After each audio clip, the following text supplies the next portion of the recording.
Good afternoon. I'll call the meeting to order of the Riverfront Redevelopment Authority. Nice to have everybody here today. First item is items from the chairman, which I don't have any this meeting. Next is the meeting minutes to be approved on the May 25th meeting. Move approval. Anybody have any corrections or additions to either one of those to the minutes? If not, record your vote, please. It's approved unanimously. Next item is item 4, consent docket. Receive the sand mining report, oil and gas report, and the river corridor events update. Any comments on any one of those? Second. Okay, move second. Any discussion? Record your vote. It's approved unanimously. Primary agenda items. Receive quarterly Oklahoma River Cruise update. Jeannie, how you doing? I'm good. How are you, sir? Good.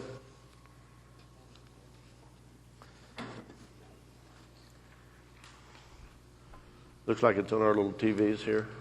Is it? Okay. Yeah. Oklahoma River Cruises has completed almost 3 months of service. We are in our peak season and seeing lots of ridership. We were sold out last weekend for all of our sunset cruises, live music, and quite a bit of scheduled service as well.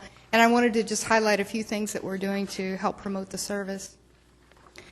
On May 1st, Oklahoma River Cruises participated in the 2010 Big 12 Rowing Championship by providing a spectator cruise platform, viewing platform. 40 passengers, looked to be a lot of parents of these student rowers riding on the boat, and then they were actually able to follow the race in the cruiser, following the boats as they went along the course from start to finish. Kansas State, Texas, and Oklahoma competed. I won't tell you who won. We were second, I think. This was the second year of a Big 12 Rowing Championship, and the reception that we got from the river cruiser was very positive. I was on the sidelines and had a lot of people ask me, how do you get on that boat? So we're hoping to be able to participate in some of these smaller competitions in the future. For the drag boat races, we had several U.S. Navy personnel and their color guard make a pass through along the course during the open ceremonies of that event. And that was nationally televised and is rebroadcast on Speed Channel, I understand, for race enthusiasts, and we're happy to have that kind of exposure. Our cruise and glide program is doing well. We've had several riders take an opportunity to do this. They take a Segway from Exchange Avenue all the way to Meridian Landing, and then they board one of these Segways and take a tour of the river, including some of the wetland areas on the way back. This is Sure Beats Walking is coordinating this event, and we provide a link on our website so that people can book with him and take this type of adventure. We also have cruise and kayak. For the kayak, this is actually from the Oklahoma City River Sport website, where you can register to take a river cruiser from Regatta Park up to Exchange and then board a kayak and actually be able to kayak back through the lock. And we have a link on our website to the registration form for this event also. On Thursday, May 27th, we pulled the Explorer out of the river and installed a bow thruster. With our new facility and the Public Works facility moving all into the same basin, it was decided for safety and to help protect the vessels, we would put bow thrusters in, and the Explorer was the first to receive that, so now we have 2 vessels with bow thrusters. They also did some maintenance on the drive shafts. We have a very silty river. A lot of silt gets into the bearings, and so the bearings had to be replaced. The drive shafts were checked, and everything looked pretty good. They also took the opportunity to scrape sand and paint the bottom of the boat and check for welds, good welds, and that kind of thing. And everything came out pretty well, and we put it back in the river the following Tuesday, and it's back in service. The 2010 service schedule has a significant decrease in trips. Again, we're trying to build on efficiency to keep the costs down and hopefully generate stronger revenue against those costs. So as you can see, we increased trips during the busier months, and we made considerable decreases in months where we did not see as much activity. The result is, in April, we became very close to the same passengers per trip, and in May, we actually were more efficient and had more passengers per trip. The sales report, with the online ticketing system in place, our passenger counts for our ridership report come from the captain's logs. What we're getting out of the ticketing system is tickets purchased. So what you'll see here is over 2,000 tickets purchased through May, with ridership at about 1,500, which tells us there are about 500 riders booked into the future, and we're pretty happy about that number. In marketing, we started a Groupon this morning. If you're not familiar with Groupon, it's an online, it's a national marketing firm, and you can log in and tell them what city you're in, and then they have daily deals, and they throw in these, they're mostly 2 for 1, almost all of them are 2 for 1, some are actually better than that, and people will get these emails, or they'll check Groupon.com and either buy or not buy, and as of just a few minutes ago, we'd sold 393 2 for 1 on Sunset Cruises, so we're very excited about that. The radio promotions, KISS FM is giving away Sunset Cruises for 2. This has been a very, very good promotion for us. The first Monday afternoon that they did this, I was listening to it on the radio on the way home, and we had a good full 30 minutes of chatter about Sunset Cruises and how great they are for girls' night out, or bachelor parties, or just friends getting together. And the next morning I came into the office, and a woman had booked 15 tickets, and I thought, she got the hint. But we sold out for that weekend, and as I said last weekend, we were sold out for both Friday and Saturday, so we think that's been a very positive promotion. Beginning, on June 4th through 6th, we gave away some family 5-packs also, and we think that probably contributed. Of course, our online or onboard surveys will help us determine what sort of impact those had. We're doing radio remote broadcasts. The most recent are up there on the screen. They've been very helpful. Again, you get, during that 2-hour period, you get mentioned 4 or 5 times during the hour. You may only get 30 seconds, but 4 or 5 times during the hour, while people are listening to the radio, they hear about the service. So we're very happy about that. And that's all I have for you today. Do you have any questions? On your cruises on Friday and Saturday, is it how many of the boats are involved? Is it 2, 3, 1? What? We're just doing 1 each right now and selling through. But what we generally do is start a wait list, and as the season goes on, I suspect we'll see what we saw before. Was once the wait list gets to 8 people, we open up another boat, and we can do 3. It's a tough schedule to get that 3rd boat back in line. 2's pretty easy, and we will continue to handle them that way as well. We'll do that also with our live music cruises, which are being promoted on Facebook. Good, thank you. At the last meeting, you reported on vandalism to 2 of the boats. Has there been any progress as far as finding out who was involved, or? No, we have not found out who was involved. Hornblower did make a claim with the insurance company, and they have received compensation. I want to say it was around $20,000, and we got about $8,000 back from insurance. The boats have been painted. We're just waiting to replace the decals that had to be removed for the sanding and painting. But the painting looks very good. They did a very nice job. Anybody else have any questions? Thanks, Gina. Thank you. We need a motion then to receive the report. So moved. Then moved and seconded. Any further discussion? Record your vote. Approved unanimously. Thank you. Next is to receive a report on a quarterly meeting of the Oklahoma River Stakeholders Group. Pat? Yes, Mr. Chairman, trustees, we met with our stakeholders group, which is actually a growing group in terms of both the number of people who attend these sessions and in terms of those who are recommended or suggested for inclusion in our mailing emailing distribution list. Councilman McAtee was there this time. It was hosted by the president of the Premier Hotels Group, Jeff Penner, who's also the executive director of the Oklahoma City Hotels Association. It was held at the new full-service Holiday Inn, which is on the riverfront, backs up to the water, and it was a very nice facility. We had the opportunity to tour it. A number of things were discussed, of course, various events down at the Boathouse District.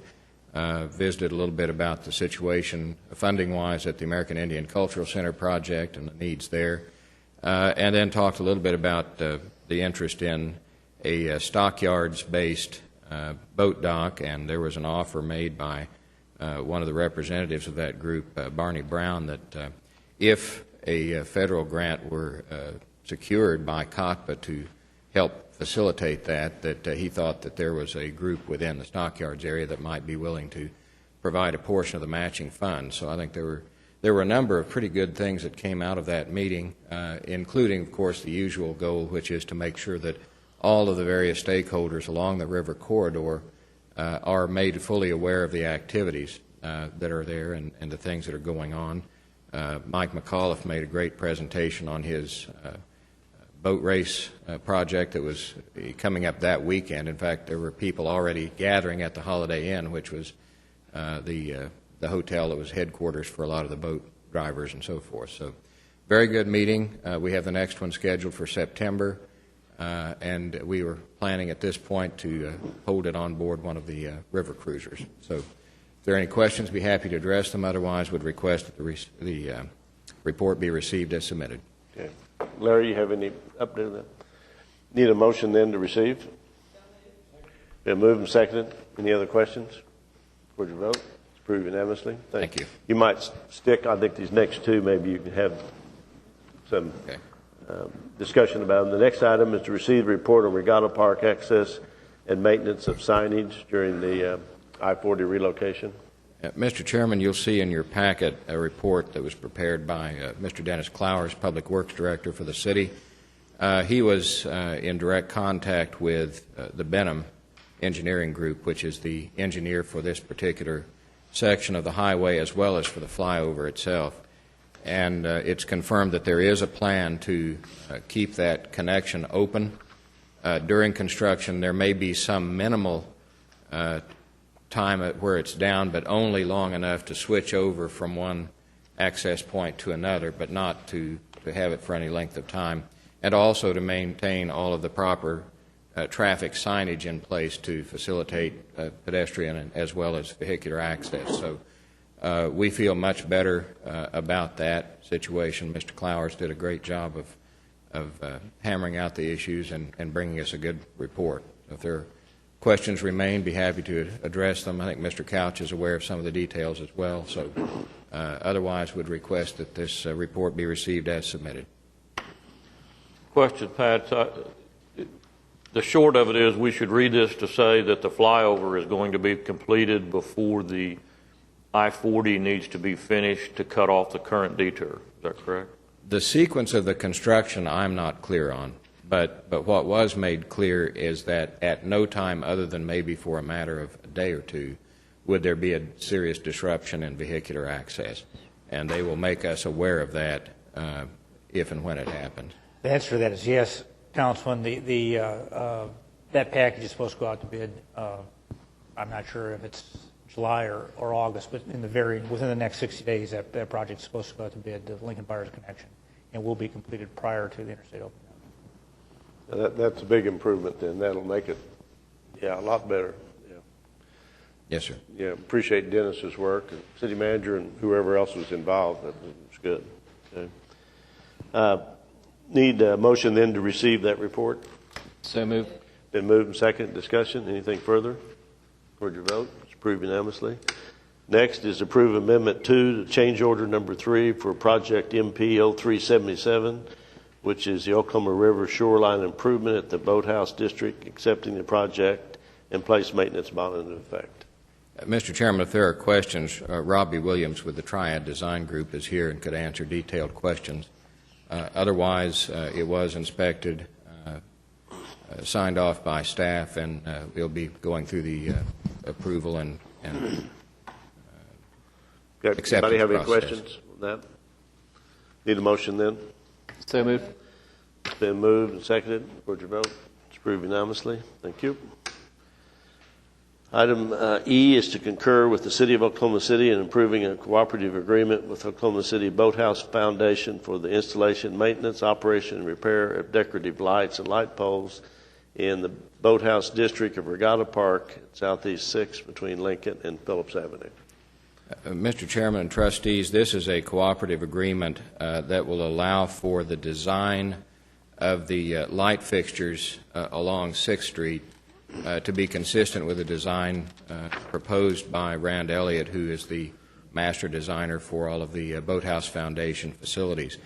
It is not a fixture that is currently a standard adopted by the city and by OG&E, so it is not eligible for funding at this time through the city's franchise agreement and paid for by OG&E. This agreement allows for the Boathouse Foundation to fund that element of those fixtures and their operation until such time, if and when OG&E and the city were to adopt this as a new standard, they will handle the cost within the Boathouse Foundation. At such time as the city and OG&E may choose to adopt this as a new standard, then of course the obligation of the Boathouse Foundation would be relieved at such time that may happen. There's an indication that it is a possibility that could happen because this particular design is one that's under review and consideration as a part of the Project 180, and there are some design standards that are being reviewed, and among them the lighting fixtures that would be acceptable. So, is that actually the purchase of the fixtures or just the operation and maintenance? It's both. So is it retroactive if the city would adopt it, or is it going forward? It would just go forward. The way this agreement is written, the obligation is to the Boathouse Foundation until such time as the city and OG&E were to adopt the new standard. That would not be retroactive. It would be from the time it's adopted. If it's adopted, then it would relieve the Boathouse Foundation of that responsibility, but only if. Okay, I guess it must be nice fixtures. They're pretty attractive, Mr. Chairman. If Rand did them, they're exotic. Let's put it that way. Yeah. Okay, if that's what they want to do. Need a motion? Any further discussion? Record your vote. I think I'd go down to Lowe's and buy something and let the city pay for it. Excuse me, I didn't mean to say that to you. That may not be the best idea. Next one is recommend the Oklahoma City Council adopt an emergency ordinance amending Chapter 38, Article of Evictions, section, a bunch of numbers, by providing the definition of water skiing and declaring an emergency. Mr. Chairman, there's been some things that have come up quite at Lake Hefner, and in dealing with the police department, they decided that it should be fixed across the board. And Mr. Brummett is here this morning to talk to us about the specifics. Hi, Dan. Good afternoon, Chairman and trustees. This is just a housekeeping measure. The situation that rode out at Lake Hefner was that the police boat out there encountered an individual riding on a tube behind a boat, and they looked through the ordinances, and the only thing that was prohibited on Lake Hefner was actually skiing. So we wanted to amend the ordinance to include tubing and wakeboarding and kneeboarding and things like that, basically anything that you can drag behind a boat planing on the water. When we did that, we wanted to make a small change in the definition of skiing that's in the part of the parks ordinance pertaining to the river. It's just a housekeeping there to keep the two definitions the same. Okay. Need a motion? I got a question. Okay. How does this pertain to, or does it pertain to the kiteboarding they do at Hefner right now? It would not apply to that. It's just anything that's planed behind a water or a vehicle, a boat. Okay. The self-propelled items are not covered by this. So we don't mind if they hook a kite onto a tube and pull it around? No. Okay. Move approval. Is there a second? Second. Then moved and seconded. Any further discussion? Record your vote. It's approved unanimously. Next is adopt a joint resolution directing staff to negotiate an agreement with City Care for maintenance, development, operation, programming on a parcel of land commonly known as Crystal Lake. And I know Steve Zabel is here, and not asking Steve to speak, I'll let Pat, but Steve has been a real champion for this cause for many, many years, and I've provided a few funds, not a lot, but a few funds, and he does a really great job. Steve, it's nice to see you down here today. And Steve was a good part of the discussions and presentations. I'll speak briefly on the process that got us to this point, and then if there are specific questions, certainly Steve would be able to address them on behalf of CityCare. As you recall, the desire of the trustees was to locate an entity that was qualified and funded sufficient to take the Crystal Lake compound, which has been basically idle for some years, and to make the most of it, to return it to some positive public purpose. We went through a request for proposals process that was approved both by Ms. Williams' Committee for Land and Water Use, and as well as this body, as well as the Mayor and City Council. We had 3 proposals submitted. They were reviewed by Kathy's committee, and the results, the recommendations, are before you. So that is the process that got us to this point. In terms of the specific recommendation and the details of the discussion, I would defer to Ms. Williams as chair of the subcommittee, and then certainly if there are technical questions regarding the proposal, Mr. Zabel is here to represent CityCare and can address those issues. Okay. Kathy? Overall, the meeting was very well conducted.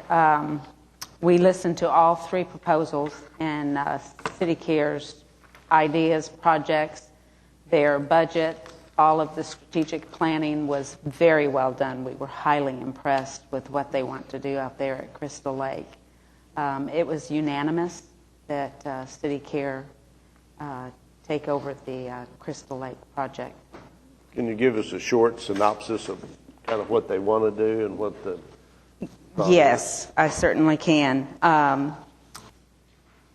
The first phase will be the cleanup and the maintenance of the south and the east, and then working towards the north and the west. Right now, the property is in fairly poor condition. So this first phase is necessary to even get started.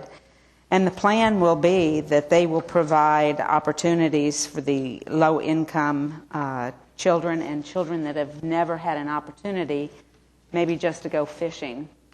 And so it's a great project, educational project for the children, and another resource for those children to participate in organized activities. The attachment gives you their budget and for the startup, and then their continued ideas for phases 2, 3, and 4. Okay, thank you. Steve, thank you for doing this. It looks like it'll be a really good project. I had read it. I just wanted to let it be put on the record so people know really kind of what you've got in mind out there. Would entertain a motion. Kathy, you'd like to make the motion? Yes, I would. I'd move that we accept CityCare in the agreement to take care of Crystal Lake. Okay, is there a second? It's been moved and seconded. Any further discussion? Record your vote. It's approved unanimously. Thank you, Steve. Next item is claims. Approve the claims docket. Been moved and seconded. Have any discussion? Record your vote. It's approved unanimously. Thank you. Additional items. Any comments from staff? Okay. Received the Director of Development report. I think it's in there. You answered the one question I had, and that had to do with the connectivity between from the north to Regatta Park, and you answered that question for me. If there are other questions, I'd be happy to address them. Otherwise, I'd be happy to allow the report to be received as submitted. Okay. Pat, do you have any report on how the drag boat races went as far as attendance this year and I do not overall have a figure. Okay. Well, since I volunteered out there for 3 straight days, I'll try to give you what I know. But it went very well, and the attendance was up over last year. The number of teams that came into race was up over last year. The Speed Channel and a cable channel titled Versus both taped the event for showing later on. The popular ones, the big nitro boats, last year I think we were lucky to get 2 of them in here, and this year we had 6 of them in here, or 8 anyway. So the event's growing. It's doing well out there. Dell, we need to give hats off to Dell this year. They graciously allowed us to use the field next to their buildings and their parking lot. And the Southern Drag Boat Association was just giving raves about how all of that worked together with being so close to the water. You know, we had 20 to 25 mile an hour winds the whole time. And on almost any of their other race venues, the Southern Drag Boat Association said they would not have been able to race with winds that high, but they were able to.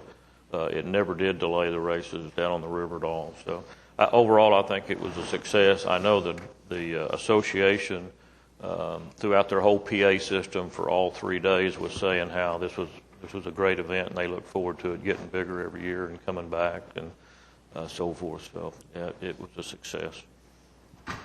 Are you taking responsibility for holding those rains off for the 24 hours so they didn't come in on Sunday instead of... Sure. If Mayor Cornett can take, for the good weather in Oklahoma City, I'll take it for those 3 days anyway. I will say this, probably would behoove staff or Pat, one of the other two, get with the promoter. There was a lot of discussion going on about staying in the May Avenue Basin because of the way it did work out this year. Number one, if that is in fact a desire, and number two, that temporary ramp that we built that hasn't become so temporary, if they're going to stay down there, we're probably going to need to look at paving that ramp. It probably long term, I've always thought that site, if it works for the racing with the parking and not have to disrupt, say the rowing courses have to move all the buoys, I think it's probably a better venue I know it is for the teams to have pits and all of that close. So I think that is something that we might want to look at. And apparently Mike thinks that's a good location, and as long as Dale is cooperative, and I met with them last year with Mike, and the first year they were nervous because they really didn't understand what it was all about, and once their legal people saw it last year, then they say, well, this isn't a bad deal, this is a good deal, and so they really jumped in this year, and that really makes it pretty convenient. So it's probably a better location. It probably is. The facility manager of Dell here was very instrumental in helping convince their legal counsel in Round Rock that this was an okay thing to do. So if you see him out and about, certainly would be good to thank him. I do know that the sanctioning body that was working with Mr. McAuliffe thinks so highly of his organization that they have asked Mr. McAuliffe to take over operation of another drag boat series in another city, which is, I think, a testament to Mr. McAuliffe's abilities and to the success of the event here. I think without that success and sense of cooperation, the association would not have been reaching out to Mike in that way. So, and in terms of the match of the hotels, I think it's a good observation. Mr. Wayne? I was just waiting for you to take comments from trustees. I'm sorry? Are we to comments from trustees? Yeah. Jim or Pat, out of curiosity, did the environmental cleanup done at that was discovered late in the process, Devin, did that go okay and come in under budget and everything? Well, we took a bid after the fact, and so they met the bid, yes. Oh, it was after the fact? Yeah. Oh, I didn't realize that. So not after the fact, but no, it was a lump sum bid, and they completed it. It was a hard dollar amount. So it came in fine. But it's just construction's back proceeding and all that. Yeah. That's all. Okay. Any other items from trustees? Any items from any citizens? Any other business? We're adjourned. Thank you.